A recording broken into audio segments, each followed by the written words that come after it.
जब भी कोई अच्छा काम शुरू होता है, पहले भगवान गणेश की पूजा की जाती है। लेकिन क्या आपको पता है कि भगवान गणेश को तांत्रिक क्रियाओं के लिए भी पूजा जाता है? भगवान गणेश से जुड़ी हुई रहस्यमयी कहानियाँ हैं जो आज भी लोगों को नहीं पता।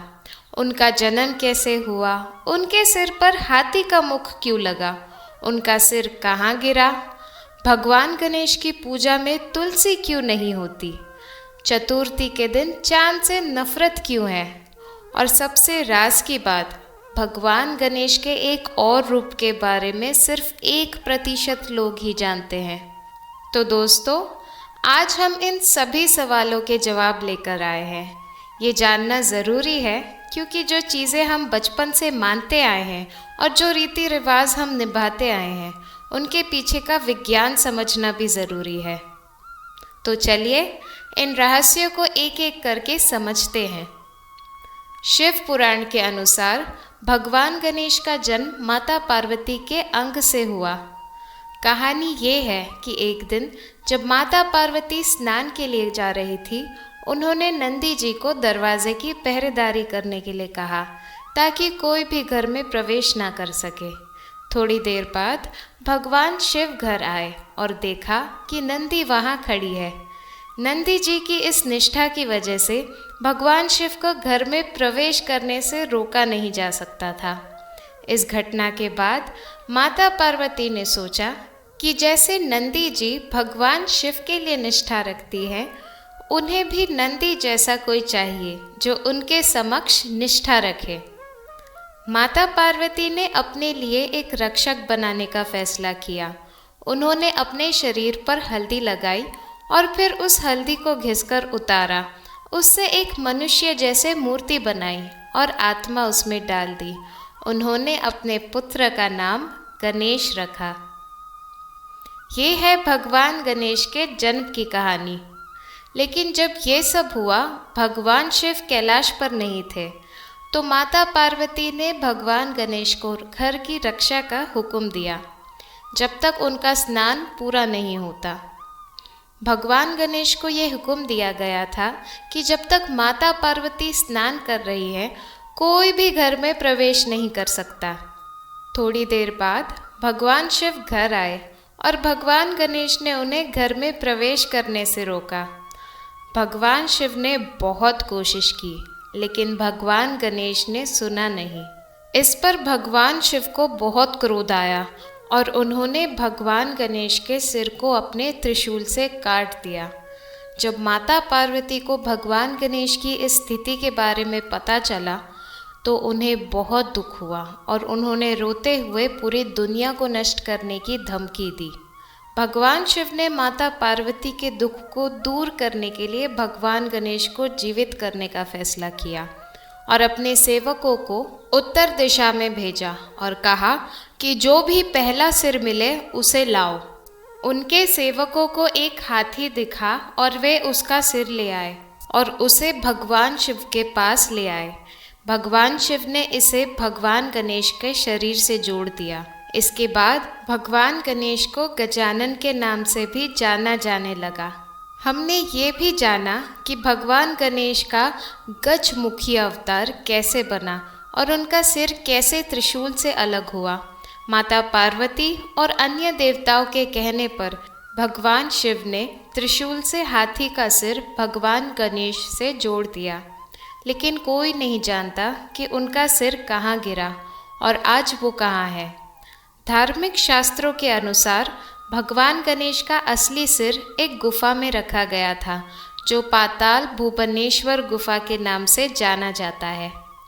इस गुफा में भगवान गणेश की एक मूर्ति भी है जो आदि गणेश के नाम से जानी जाती है। माना जाता है कि आदि शंकराचार्य और पांडवों ने भी इस गुफा को द्वापर युग में खोज किया था। ये गुफा गंगोली हर्द से 14 किलोमीटर दूर पिथौरागढ़ उत्तराखंड में स्थित है। कहानी भी ये है कि भगवान शिव खुद भगवान गणेश के सिर की रक्षा करते हैं। दोस्तों, जब भी भगवान गणेश की पूजा होती है, एक दंत का जिक्र ज़रूर होता है। लेकिन क्या आपको भगवान गणेश के एक दंत के बारे में कहानी पता है? क्योंकि इसे एक दंत वाला कहा जाता है, इसके दो प्रसिद्ध कहानियां हैं। पहली कहानी भगवान परशुराम और भगवान गणेश के बीच एक युद्ध के बारे में है।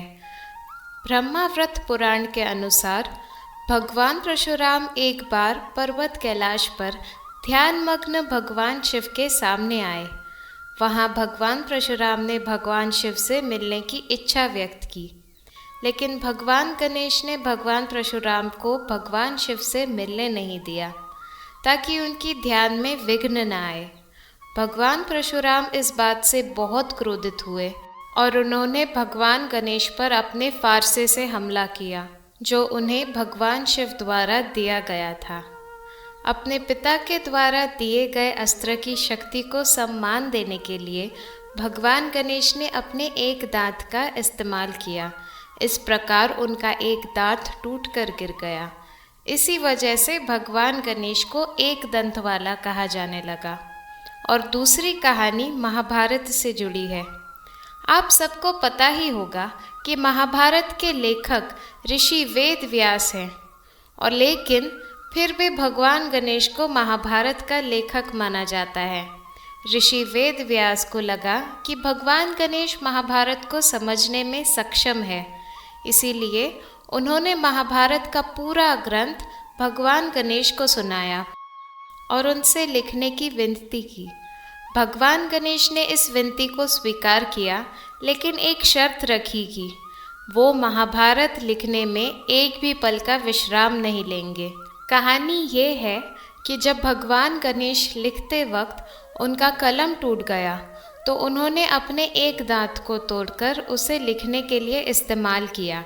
इस वजह से उन्हें एक दांत वाला भी कहा जाने लगा। दोस्तों, भगवान गणेश और तुलसी माता की कहानी हिंदू कहानियों में काफ़ी प्रसिद्ध है। ये कहानी प्रेम, अन्याय और बदले की है। कहानी ये है कि एक बार भगवान गणेश गंगा जी के तट पर तपस्या में लेटे हुए थे। उस समय तुलसी माता वहाँ से गुजर रही थी। उन्होंने भगवान गणेश के सुंदर रूप से मोहित होकर उनकी पूजा शुरू की। तुलसी माता हर दिन गंगा जी के तट पर भगवान गणेश को मिलने आती थी, और एक दिन उन्होंने भगवान गणेश से शादी का प्रस्ताव रख दिया।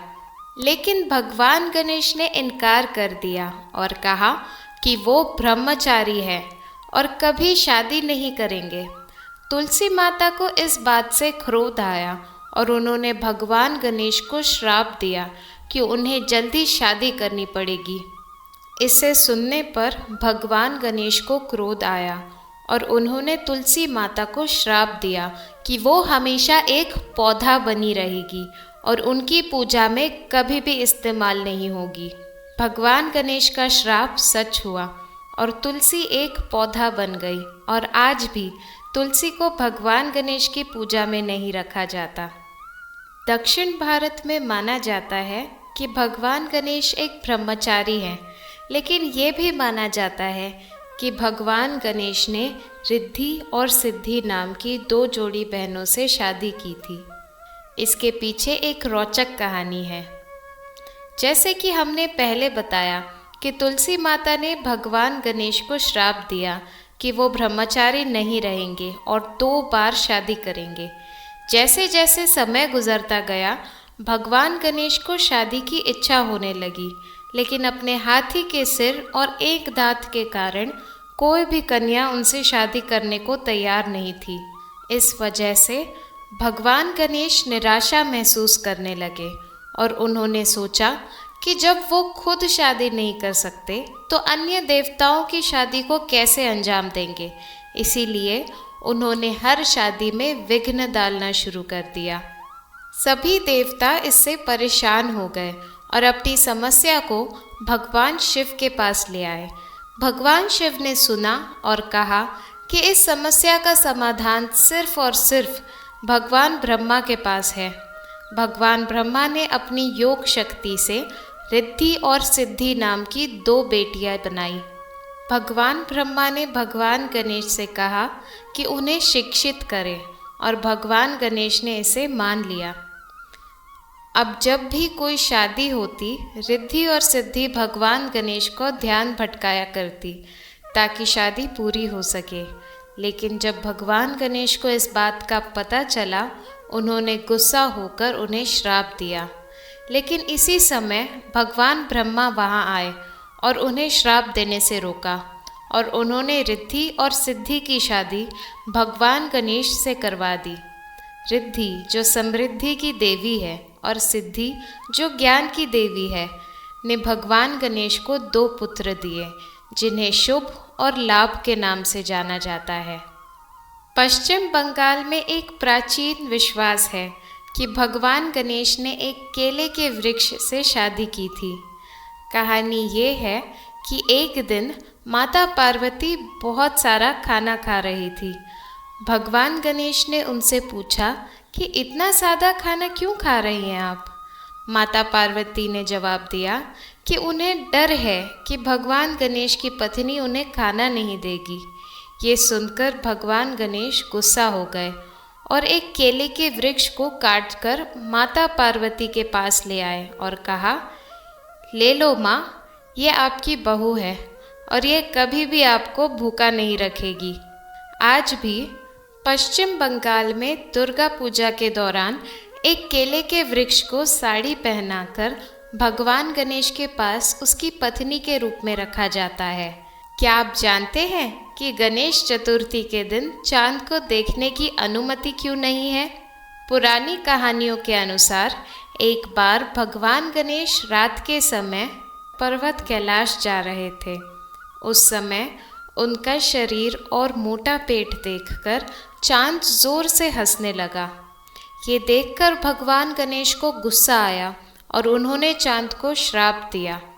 उन्होंने कहा कि तुम अपनी शक्ल पे इतना घमंड करते हो, जाओ, आज से तुम्हारे पास चांदनी नहीं रहेगी। और उस समय चांद बिना चांदनी का हो गया। उस वक्त चांद ने अपनी गलती को समझा और भगवान गणेश से माफ़ी मांगी।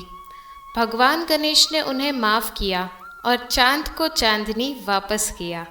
लेकिन उन्होंने ये भी कहा कि जो भी गणेश चतुर्थी के रात चांद को देखेगा, उस पर एक झूठा श्राप लगेगा जो उसके हित में नहीं होगा। माना जाता है कि इसी वजह से गणेश चतुर्थी के दिन चांद को नहीं देखा जाता। दोस्तों, हमने भगवान गणेश के अद्भुत प्रेम भरे और दयालु रूप को देखा है। लेकिन भगवान गणेश का एक रूप ऐसा भी है जो बहुत कम लोग जानते हैं, और वो है अघोर गणेश का रूप, जो भगवान गणेश के 32 रूपों में से एक है। ये भगवान गणेश का उत्तर रूप है जो अक्सर तांत्रिक ऋषियों द्वारा पूजा जाता है। कई पुरानी कहानियों में कहा गया है कि अघोर गणेश का रंग लाल या गहरा होता है। अघोर गणेश के 4 हाथ होते हैं, जिनमें से 3 हाथों में गन्ना, पाश और उनका अस्त्र होता है, और एक नन्ही देवी अघोर गणेश के 4थे हाथ पर बैठी होती है। अघोर गणेश को जन्म और मौत का देवता माना जाता है। वो सृष्टि और मौत दोनों के लिए जिम्मेदार है। क्या आपने भगवान गणेश का ये रूप देखा है? अगर आपको भगवान गणेश के इन रहस्यमय कहानियों के बारे में जानकर अच्छा लगा तो कमेंट्स में जय श्री गणेश ज़रूर लिखें और हमारे चैनल भक्ति का ब्रह्मांड को सब्सक्राइब करें। फिर मिलते हैं अगले वीडियो में दोस्तों। जय श्री गणेश, हर हर महादेव।